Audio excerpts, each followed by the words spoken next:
ሰላም ጤና ይስጥልን። እንደምን አላችሁ? እንደምን ከረማችሁ? ሁላችሁንም ባላችሁበት አካባቢና ስፍራዎች በዓለማችን ያላችሁበት ቦታና አካባቢዎች እንደምናችሁ ኢትዮጵያኖች፣ ኤርትራኖች፣ ውድ አድማጭ ተከታታዮቻችንና የቻናላችን ቤተሰብ የሆናችሁና ያልሆናችሁ ሁሉ ሰላምታችንን በማስቀደም ዛሬ ያሉንን ጉዳዮች እንነግራችኋለን።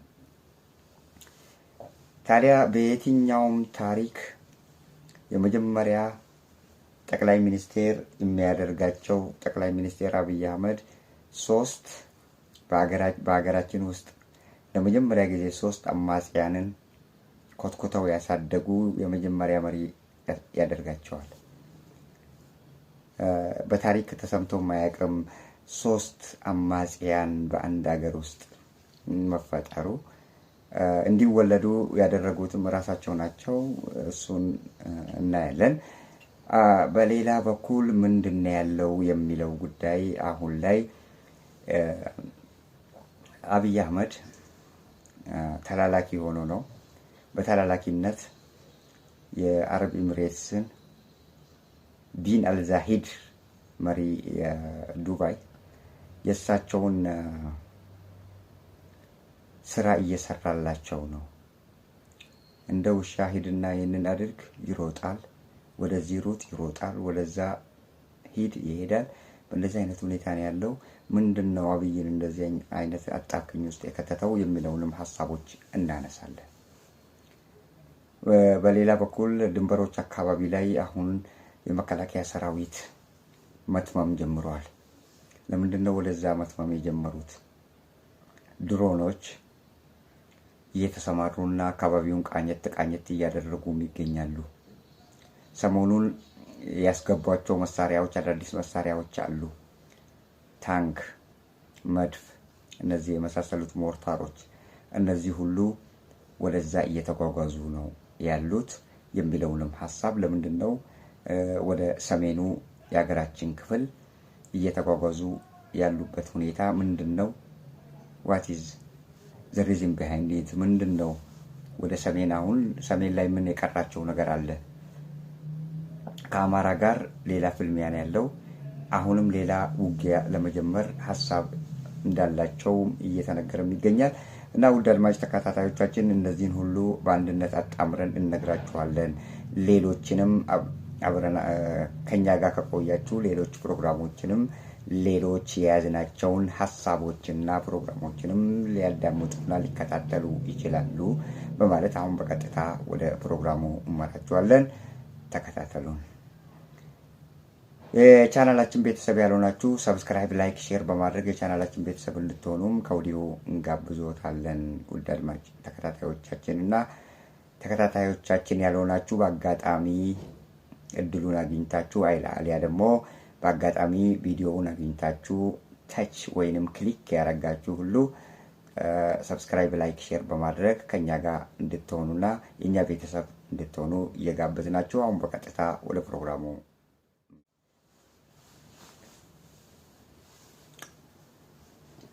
ተመልሰን መተናል። ውድ አድማጭ ተከታታዮቻችን የመጀመሪያ አህመድ 3 አማጺ ቡድኖችን በአንድ ሀገር ውስጥ ኮትኩተው በማሳደግና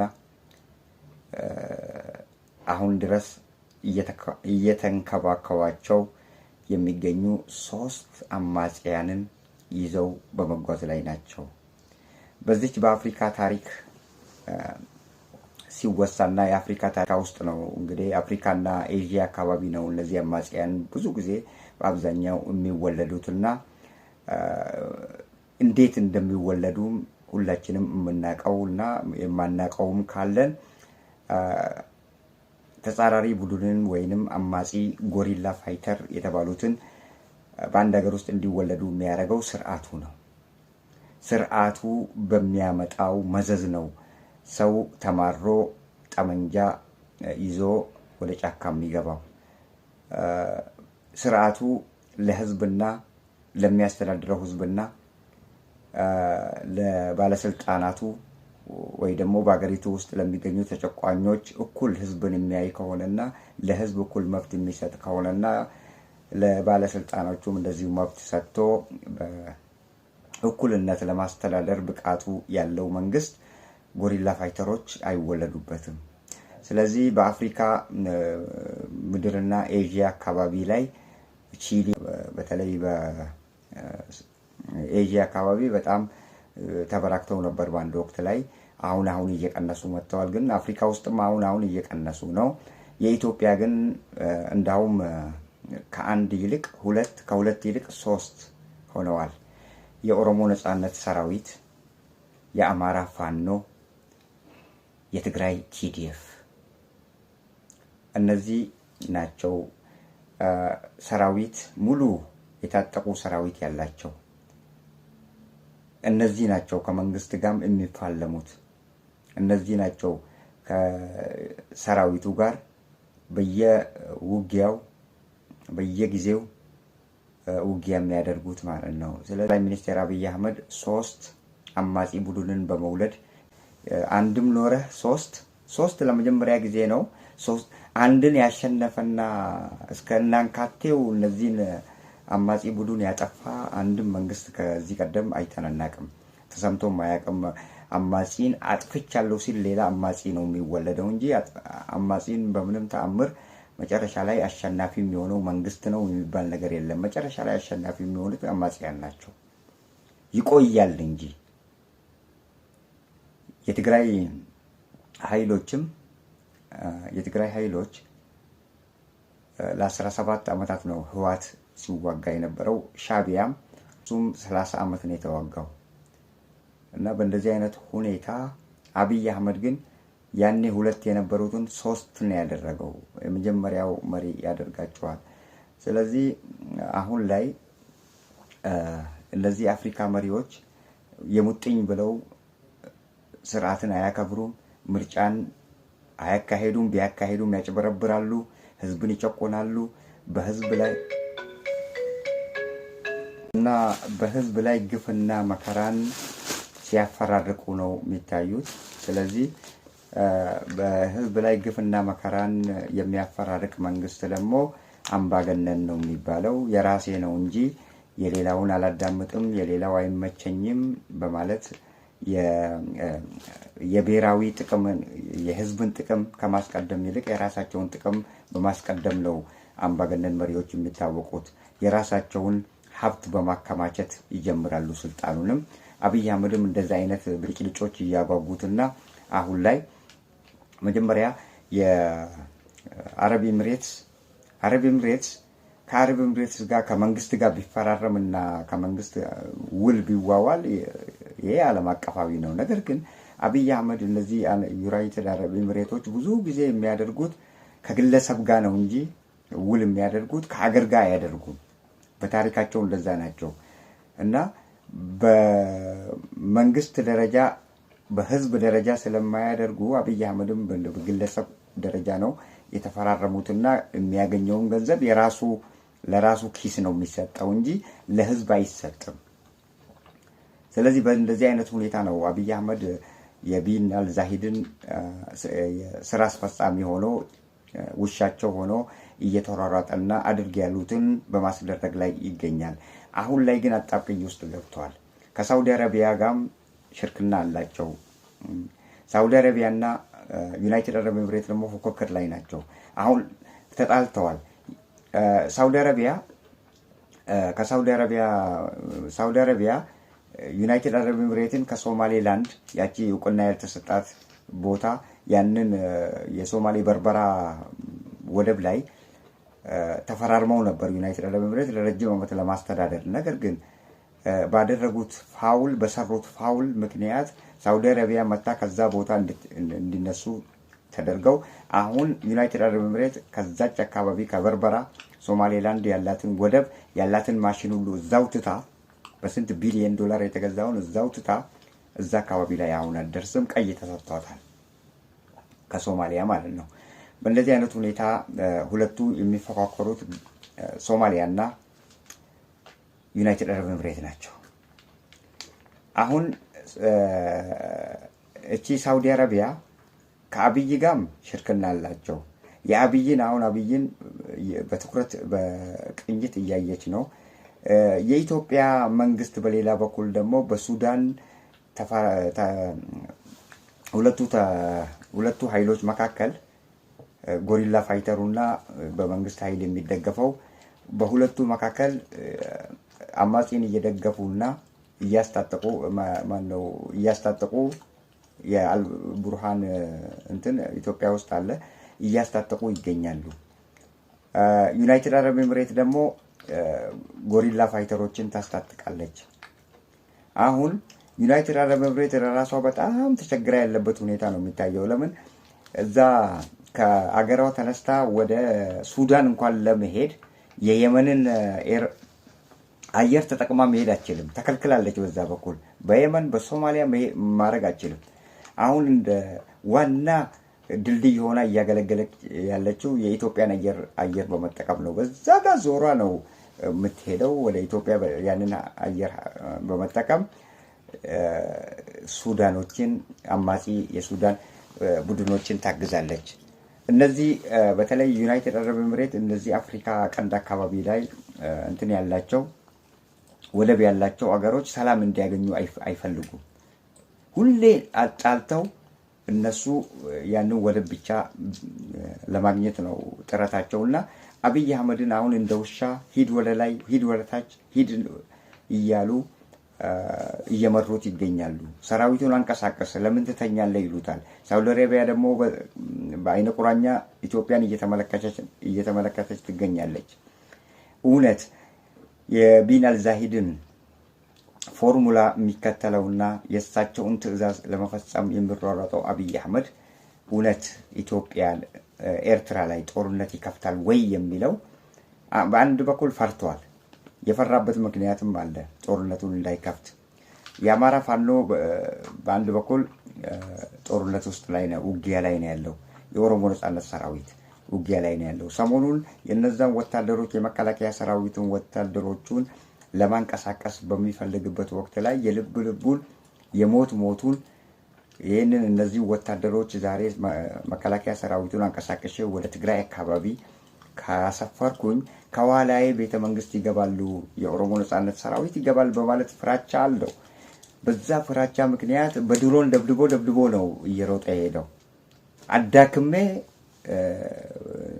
ነው ወደዛ ምልካቸው ብሎ እንግዲህ ግድግዳውንና መሬቱንና ዛፉን የደበደበው። ምንም የሆነ የተነካ ሰው የተጎዳ ሰው የለም ማለት ነው። በእንደዚህ አይነት ሁኔታ ሰውየው እነዛ ጠርቅም ያሉ ብሮችን በትሪሊየን ዶላር የሚቆጠሩትን ከቢን አልዛሂድ ቃል የተገባላቸውን ለማግኘት ሽርጉድ እያለ ነው።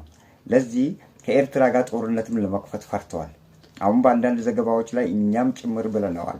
ከኤርትራ ጋር ጦርነት ለመክፈት ሀሳብ አለው ለሚለው ጉዳይ ላይ ሀሳብ አለው፣ ከኋላው ስለሚገፉት ፑሽ ስለሚያደርጉት። ነገር ግን ጦርነቱን እከፍታለሁ ካለ ያለው የመከላከያ ኃይል የመነመነ ነው። ምንም አዳዲስ መሳሪያዎችን በገፍ ቢያስገቡለትም መሳሪያ ሰው ሆኖ አይዋጋም። ለዚህ ነው በአንዳንድ ወቅቶች ላይ እንትን ራሱን ሲከብ ምንድነው የሚለው በሰለጠነ በሪሞት ኮንትሮል የሚሰራ ሁሉ ነገር በሪሞት ኮንትሮል ልክ ድሮኖች በሪሞት ኮንትሮል እንደሚሰሩት እንደዚህ የሰው ልጅ ተኩሶ ምሽግ ይዞ ማድረግ ያለበትን በሪሞት ኮንትሮል ተቆጣጥረን ውጊያውን እናካሄዳለን ለወደፊቱ ብሎ የሚያስብ ጀግና ነው። የትኛውም ሳይንቲስትና የትኛውም ፈጣሪዎች ያልፈጠሩትን እሱ ዛሬ የኢትዮጵያ ምድር ተወልዶ አድጎ በኢትዮጵያ ምድር በዛች በጨቅላ ጭንቅላቱ በሪሞት ኮንትሮል የሚቆጣጠር ወታደሮችን ለማፍራት ሀሳብ አለው። እንደዚህ አይነት ሀሳቦች ናቸው የህልም እንጀራ ላማለኝ በሰማይ ወጥቷልማ ላይ የሚባለው ነገር። በእንደዚህ አይነት ሁኔታ ነው አብይ አህመድ ቴክኖሎጂ ላይ ትኩረት የሚያደርገው። አሁን በዚህ አሁን አጣብቂኝ ውስጥ የገባበት ምክንያት እነዚህ ናቸው። ሳውዲ አረቢያም በአይነ ቁራኛ አብይ አህመድን እየተመለከተች ትገኛለች። እውነት የዚህን ምክንያቱም ሁለቱ ፉክክር ላይ ናቸው፣ ዩናይትድ አረብ ኤምሬት እና ሳውዲ አረቢያ። ሳውዲ አረቢያ ደግሞ ከተለያዩ አካባቢዎች እያባረረቻት ትገኛለች ዩናይትድ አረብ ኤምሬትን። ሳውዲ አረቢያዎች ሲፈራረሙም በመንግስት ደረጃ ይፈራረማሉ፣ በህዝብ ደረጃ እንጂ በግለሰብ ደረጃ እነሱ አይፈራረሙም ከአንድ መንግስት ጋር። አብይ አህመድ ሄዶ ዩናይትድ አረብ ኤሚሬት የመጀመሪያው ሰሞን ላይ ተፈራርመው የእሳቸውን እንትን ማለት የእሳቸውን ፍላጎት ለማሟላት ሲል ከትግራይ ኃይሎች ጋርም ተጣልቶ የአማራ ፋኖን አስታጥቆ የአማራ ፋኖንም ጠላት አስደርጎ ራሱ የወለዳቸው 3 አማጺ ቡድኖች ተወልደዋል። እነዚህ 3 አማጺ ቡድኖች ታዲያ አንዱንም ማሸነፍ የቻለ አንድም መንግስት ከዚህ ቀደም አፍሪካ ውስጥ አይተን አናውቅም። ይሽመደመዳሉ፣ ዳግም ሪጀነሬት ያደርጋሉ። ይሄ የጎሪላ ፋይተሮች ወይንም የአማጺ ቡድን ባህሪ ነው። አብይ አህመድ 3 አማጺ ቡድኖችን ዛሬ ላይ አሸንፌ እኔው መሪ ሆኜ እቀጥላለሁ ብሎ ምኞት አለው።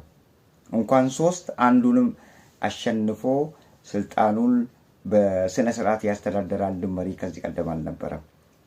አሁን እኮ ይመስላል እንጂ እሱ እኮ እንትን ውስጥ ፍርሃትና እኮ እንትን ውስጥ ነው ያለው። መቼ ይመጡብኛል፣ መቼ ወደ ቤተ መንግስት ይመጡ ይሆን? ሁሌ በስጋት ነው የሚያድረው። ሁሌ በስጋት ነው የሚያድረው። እኛ ይመስለናል ያው የተደላደለና ደስ ብሎት ልክ ሚዲያ ላይ ወጥቶ እንደሚናገረው ይኖራል፣ ደስተኛ ሆኖ ይኖራል ብለን የምናስብ ሰዎች አለን። ግን አይደለም። በጭንቀትና በአንዛይቲ ውስጥ ነው ያለው። ሁሌ እንደተጨነቀና ሁሌ እንደሰጋ በስጋት ውስጥ። አሁን ወታደሮቹ ትንሽ ገፋ ሲያደርጉ ልክ መንግስቱ ኃይለማርያምም እንደዚህ ነበረ። ወሎ አካባቢ ወታደሩ ደረሰ ሲባል ወሎ እኮ ደረስ ብዙ ድንጋጤና እንትን ቤተ መንግስት ውስጥ ተፈጥሮ በመንግስቱ ኃይለማርያም ወቅትም ታዲያ የተፈራው አልቀረም። መጨረሻ ላይ መውደቃቸውና ከሀገር መሰደዳቸው ሆነ ማለት ነው። አብይ አህመድም የፈለገውን ያህል ዛሬ ቢፍጨረጨርና የፈለገውን ያህል ዛሬ ላይ ቡራ ከረዩ ቢል መሸነፉና ስልጣኑን ማስረከቡ አይቀሬ ነው።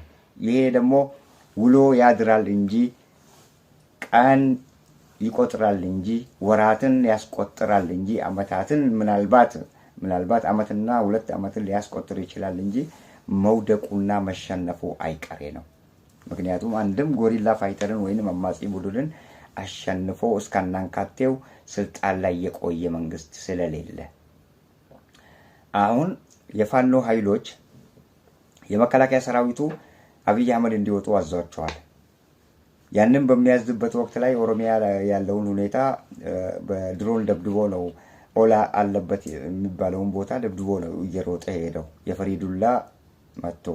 በሌላ በኩል ትግራይ አካባቢ ላይ ወታደሮቹን አስፈሯል። እነዛ ወታደሮች እነዛ መከላከያ ሰራዊት ሐሞቱ ፈሷል። በነገራችን ላይ መከላከያ ሰራዊት ሊዋጋለት አይችልም። ዛሬ ላይ መከላከያ ሰራዊት እንደዚሁ ለስም ነው እንጂ ያለው እሱ ራሱ የአብይ አህመድ ባለስልጣናትና እሳቸው ራሳቸው ተስፋ ቆርጠዋል ከመከላከያ ሰራዊቱ። ምናልባት የደቡቦቹ መከላከያ ውስጥ ያሉት የደቡቦቹ እንደ ከብት የሚነዱ እነሱ ብቻ ምናልባት እነሱ እስከ መጨረሻው ሊዋጉለት ይችላል ተብሎ ነው ሐሳብ ያለው። ግን ከሐረርጌ የመጣ ከአማራ ክልል የመጣ እንዲሁም ከሌላ ጋምቤላ ካልሆነ ከቤኒሻንጉል ጉሙዝ ምናምን ያልመጣ ሐረር አካባቢና አርሲ ምናምን የሚባሉ ሐረርጌ ክፍለ ሀገር በተለይ ከሐረርጌ ክፍለ ሀገር ከአማራ ክልልና ከሌላ አካባቢዎች የመጡ ወታደሮች አይዋጉለትም። የጋምቤላዎች ናቸው ትንሽ እንትንም አስተዳደጋቸውና ቦታቸው ይወስናል። እነሱ የሙጥኝ ብለው ሊዋጉለት ይችላሉ። መንግስቱ ኃይለማርያም በእነዚህ በደቡብ ሰራዊት ላይ በእነሱ ይመካ ነበር ያኔ። ሌሎቹ መሳሪያ ጥለው ይሸሻሉ ነው የሚሉት።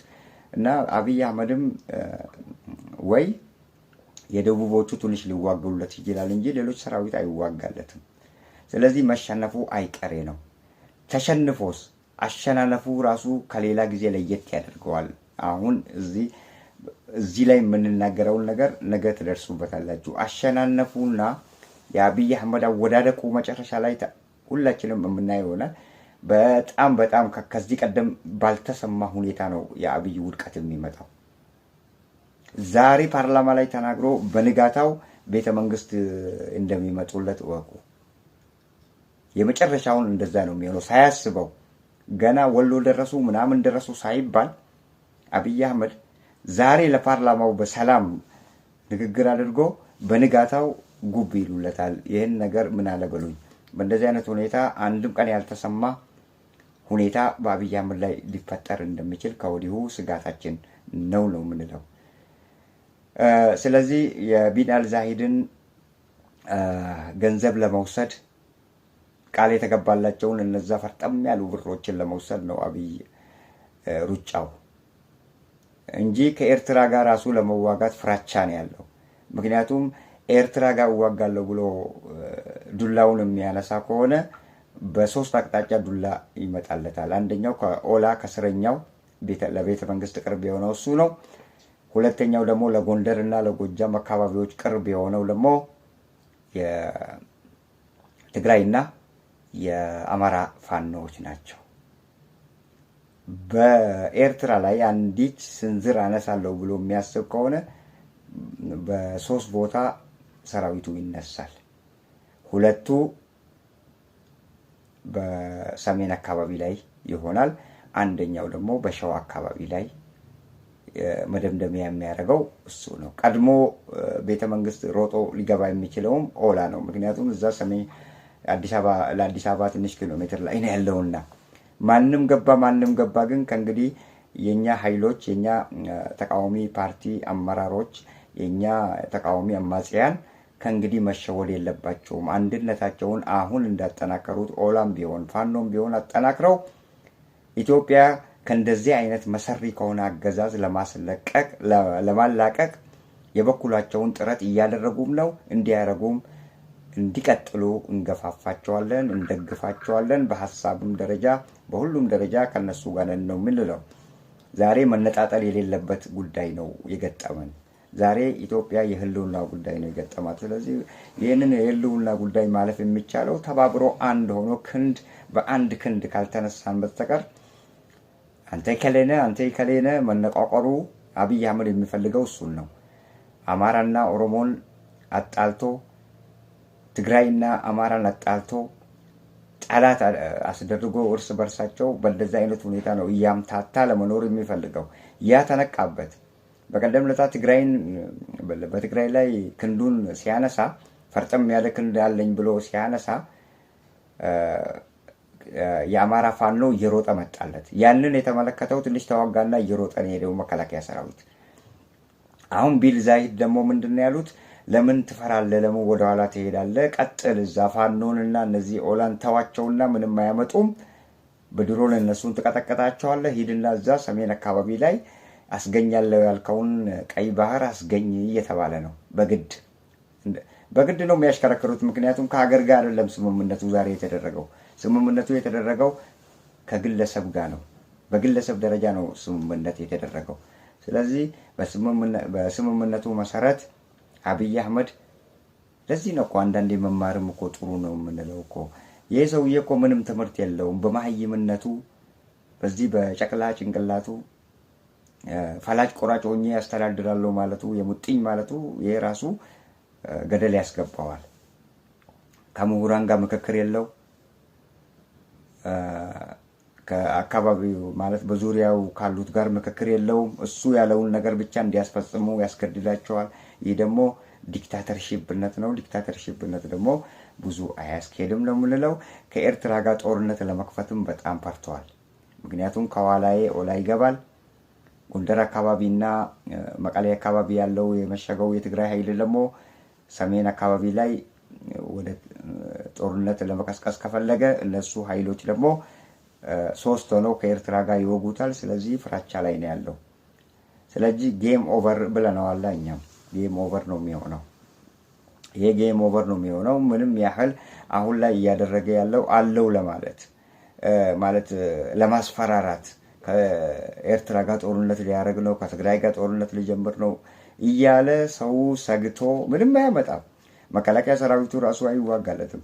በእንደዚህ አይነት ሁኔታ ነው አገሪቷን ሽብር ውስጥ አስገብቶ እሱ እድሜውን ለማስረዘም የሚፈልገው። ነገር ግን ራሱም ጭንቀት ውስጥ ነው ያለው። እንዴት ሊላቀቅ? ምክንያቱም ራሱ የመረጠውና የገባበት ነውና ማንንም አላማከረም። ከማንም ጋር ሀሳብ አልተለዋወጠም። እንደዚህ ባረግ ምን ይመጣል ብሎ አልተነጋገረም ከምሁራን ጋር። በእንደዚህ አይነት ሁኔታ ራሱ ማጣብቂኝ ውስጥ ነው የገባው። ፕሬዚዳንት ኢሳያስ አፈወርቂ እንደሆኑ በሰል ያሉ ናቸው፣ ያውቃሉ ሁሉ ነገር። እሱ አንድ ነገር በሚናገርበት ወቅት ላይ ያቺ ንግግሯ ለምን እንደምትሄድ ያውቁታል። አሁን ሰሞኑን ፓርላማ ላይ ምንድን ነው የተነሳው? መጀመሪያ ላይ አሰብን ወስደን አሰብ የእኛ ናት ይገባናል፣ በጉልበትም በምናምን እንወስዳለን ሲሉ የነበሩትን አሁን ተመልሰው ከኤርትራ ጋር እኮ የኢትዮጵያ መንግስት የተጣላው በአሰብና በቀይ ባህር ጉዳይ ላይ አይደለም። የፍራቻ ነው የሚያሳየው። የተጣላ ነው ያኔ ትግራይን በምንወጋበት ወቅት ላይ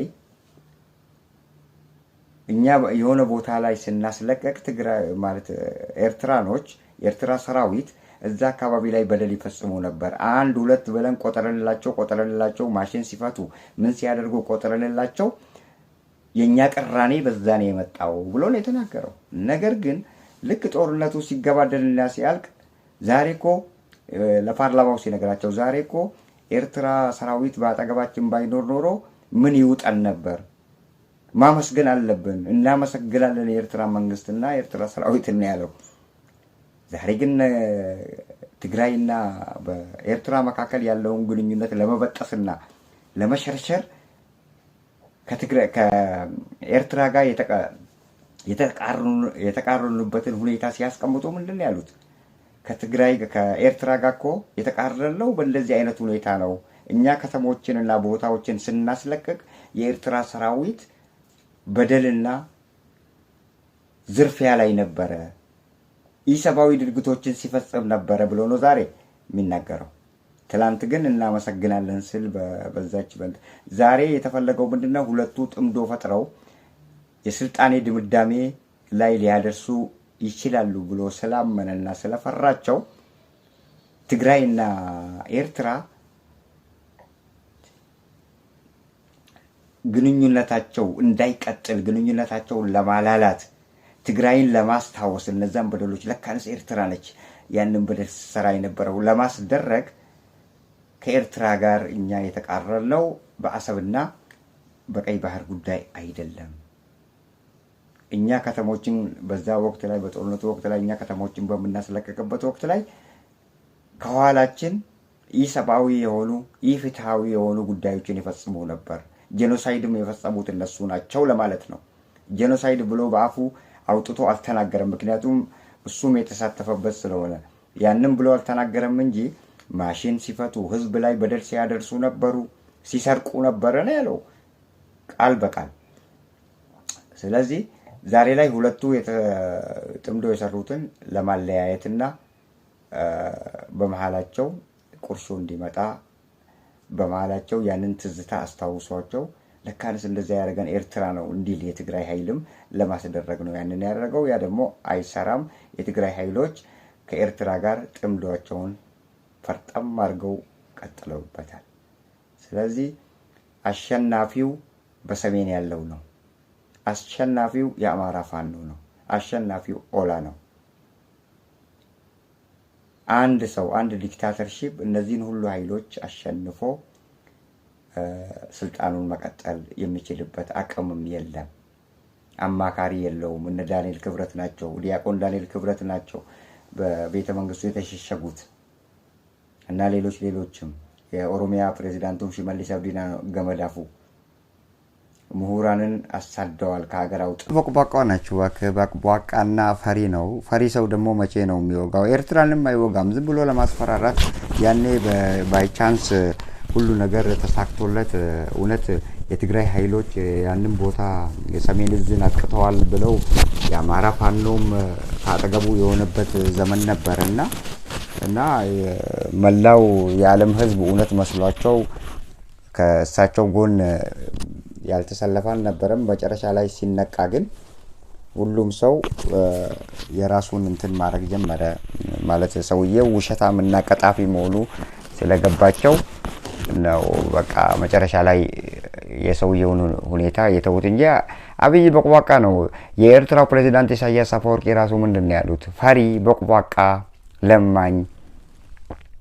እንዲህ አይነት ሰው ደግሞ ለቃቃሚ ናቸው። ምክንያቱም ኢሳያስ አፈወርቂ አይቷቸዋል ምን እንደሆኑ። ኢሳያስ አፈወርቂ ገምግሞ አይቷቸው ጠግቧቸዋል። ስለዚህ ኤርትራንም የሚወጋበት አቅምም የለውም፣ የሚዋጋለት ወታደርም የለም። ፋኖ ራሱ አደካክሞታል፣ የኦሮሞ ነጻነት ሰራዊት አደካክሞታል። እንደዚህ አይነት የደከመ መንግስት፣ እንደዚህ አይነት ለስልጣኑ ለገንዘብ ማግኛ ዘዴ ብሎ ኢትዮጵያን እያተራመሰ ያለውን መንግስት ማንም አጠገቡ የሚቆም የለም፣ ማንም የሚዋጋለት የለም። እሱ ግን በፓርላማ ላይ እኮ የሚያወራው እነዚህ ህዋቶች ለረጅም ዘመናት በጦርነት እስከ 40 ዓመት 50 ዓመት እንዋጋለን ይላሉ። ወጣቱ ማን ይዋጋለታል? ወጣቱ ለእሳቸውስ ማን ይዋጋላቸዋል? ማን ይዋጋለታል? አብይ እሳቸው ማለት የማያስፈልግም። እንዳውም ራሳቸውንም ያቀለሉና የኢትዮጵያን ህዝብ እንደዚህ ያቀለሉ የአንድን መንግስት ሌላ አገር መንግስትን ፍላጎት ለማሟላት ህዝባችንን መከራ እያሳዩና ህዝባችንን እየጨረሱ በእሳት እየማገዱ ያሉበት ሁኔታ አይደለ እንደ የእሳቸው ስራ። የሚገርመው ነገር ሰው እኮ ትንሽ እንኳን ቢሆን አዘኔታ አለው። እኔ በዚህ ሰውዬ ላይ አንድም ቀን ትንሽ ሰው ሲሞት እንኳን ትንሽዬ አለ አይደል እንዴት የተፈጥሮ አዘኔታ ትንሽዬ እንኳን አዘኔታ አይቼባቸው አላቅም ከፊታቸው ራሱ። እውነቴን ነው የምላችሁ። የፈለገውም ሰው ቢሞት አዘኔታ አይኖራቸውም። ጀነራል ሰዓረ መኮንን ተገደሉ፣ አጫሉ ተገደለ፣ አብዱ ጀባር ተገደለ፣ ጠበቃው የአማራዎቹ ተገደሉ እና አለባቸው ስመኛው በላይ ተገደለ በሳቸው ዘመን። እንዲኮ ህዝብን ማለት አንድን ፕሮሚናንት የሆነን ሰው ወይ ደግሞ በአገሪቱ ውስጥ ጎልቶ የሚታዩትን ሰዎች እኮ እንደዚህ እንደ አብይ እኮ በፍጥነት የገደለ እኮ አንድ መሪ ከዚህ ቀደም አልነበረም። ትንሽ የዛሬ አመት አንድ ሰው ከተገደለ ከ10 አመት 6 አመት 7 አመት በኋላ ሌላ ሰው ተገደለን ሰማ ነበር ድሮ። እንደዛ ነው ቢሆን እንኳን። አሁን እኮ ማን ገደለው ገዳዩ አይታወቅም። አሁን ያ ሲነቃበት አቁመዋል እንጂ ፈሪ በቆዋቃ ነው። የኤርትራው ፕሬዝዳንት ኢሳያስ አፈወርቂ ስለሳቸው ሙሉ በሙሉ ተናግረዋል። ፈሪ በቆዋቃ ነው፣ ለማኝ ነው፣ የትርፍራፊ ለማግኘት የሚሯሯጥ ነው። ስለዚህ እንዲህ አይነት ሰው የራሱን ኪስ ፈርጠም ለማድረግና የባንክ አካውንቱን ለመሙላት የሚያደርገው መፍጨርጨር እንደዚህ አይነት ሰው ለብሔራዊ ህዝቡ ደህንነት የማያስብና የሰው መሞት ምንም የማይመስለው የዜጎቹ መሞት ምንም የማይመስለው ሰው በየትኛው ወኔ ነው ከኤርትራ ጋር ተዋግቶ ኤርትራንና አማራ ፋኖን ኦላን ትግራይን አሸንፎ እሱ የበላይነቱን ይዞ መጓዝ የሚችለው? ኔቫ አይቻለውም። ይሄንን ማድረግ በፍጹም አይቻለውም። ኤርትራን እወጋለሁ ብሎ በሚነሳበት ወቅት ላይ 4 ሌሎች 3 አማጺ ቡድኖች ውጊያ ላይ ናቸው። አንዱ ኦሮሚያ ክልል ላይ ነው ያለው፣ አንዱ አማራ ክልል ላይ ነው ያለው፣ አንዱ ትግራይ ክልል ነው። 3 አይደለም ከኤርትራ ጋር 4 ነው የሚሆኑት። 4 አንድም መንግስትና 3 ተፋላሚ ኃይሎችን ለብቻዬ በመከላከያ ሰራዊት በደከመ መከላከያ ሰራዊት ደሞዝ በማይከፈለውና በተራበው በጥቅማ ጥቅም የተጎዳን መከላከያ ሰራዊት አሰማርቼ እነዚህን ሁሉ ኃይሎች በአንድነት ደምስሼ የህልም ሆኖ ይቀራል እንጂ አይቻልም። ፈሪ ነው አብይ። ወደ ጦርነትም ከእንግዲህ ሊገባበት የሚችል የወታደራዊ ብቃትም የለውም። ወታደሮቹ መንምነዋል። ወታደሮቹ ተስፋ ቆርጠዋል። ለማን እንደምንዋጋ ዛሬ ላይ አናቆም እያሉ ነው። እሱ ግን ለፓርላማ አሸናፊው ማን እንደሚሆን ከወዲሁ የታወቀ ነው። ጦርነት ብንገጥም ብሎ ያወራል። እሱ እኮ የተማመነው ሌላ ነገር አይደለም። በነገራችን ላይ በድሮን እኮ ነው የተማመነው። ድሮን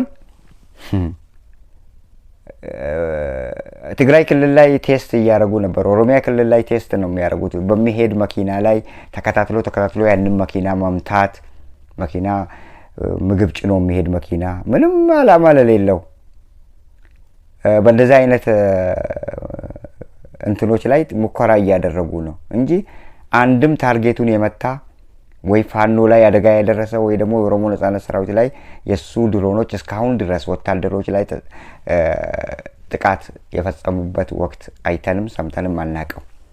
በአይሱዚ ተጭነው የሚሄዱ አማራ ክልል አካባቢ ላይ ህዝብ፣ ሰላማዊ ህዝብ እነዛን ሰላማዊ ህዝብ ላይ ቦምቡን ሲወረውር ነበር። እነዚህ መስሪያ ቤቶች ላይ ወይ ደግሞ ቸርች ላይ ወይ ደግሞ መስጊድ አካባቢ እዛ ውስጥ ነው የተጠለሉት በማለት እንደዛ አይነት አካባቢዎችን እንደዛ አይነት ተቋማትን ሲያፈርስ አይተናል። ሌላው ደግሞ የጤና ጣቢያን ለምሳሌ በጤና ጣቢያ አማራ ክልል ውስጥ በተደረገው የድሮን ድብደባ አንድ የ80 ዓመት አዛውንት ራሱ ተገለዋል እንጂ ልብ የለውም። እነዚህን ሁሉ ኃይሎች አሁን እኮ ትሪፕል አሊያንስ ነው የፈጠሩት እነዚህ ሶስቱ ትግራይ፣ ኦላ፣ ሻቢያ። እነዚህ ሶስት አንድ መንግስትና ሁለት አማጺ ቡድንን አሸንፌ ዛሬ ላይ ድል እነሳለሁ ብሎ ማሰብ የዋህነትና ሞኝነት ነው። ያው የጨቅላ እንትን እኮ ነው። በእንትን በአቡሰጥ ምንድነው የሚባለው? በዚህ እንደዚሁ በመሰለው የሚሮጥ በመሰለው የሚሄድ በመሰለው አንድ ነገር የሚያደርግ እንደዚህ አይነት ደግሞ በመሰላቸው የሚጓዙ ሰዎች ምን ጊዜም ብላይንድ ናቸው። ብላይንድ እውር ናቸው። በእውር ልክ እንደው ሰው እኮ ካልኩሌሽን አድርጎ ምሁራንን አሳትፎ ጠይቆ እንደዚህ ቢደረግ ምን ይሆናል ተብሎ የተለያዩ ምሁራንን አማክሮ ነው አንድ ነገር ላይ ሲነሳም የሚነሳው። እሱ ግን እንደዚሁ በአቡሰጥ ይነሳና ዛሬ አሁኑኑ ትግራይን በ3 ሳምንት ውስጥ የትግራይን ኃይሎች ደምስሶ ስልጣኑን የሚቀጥል ይመስለዋል። በተለያዩ ወቅቶች አማራን በአንድ ሳምንትና 2 ሳምንት ይጨርሳለን ብለው ተነሱ። የአማራ ፋኖን 2 ዓመት ተሻግረዋል።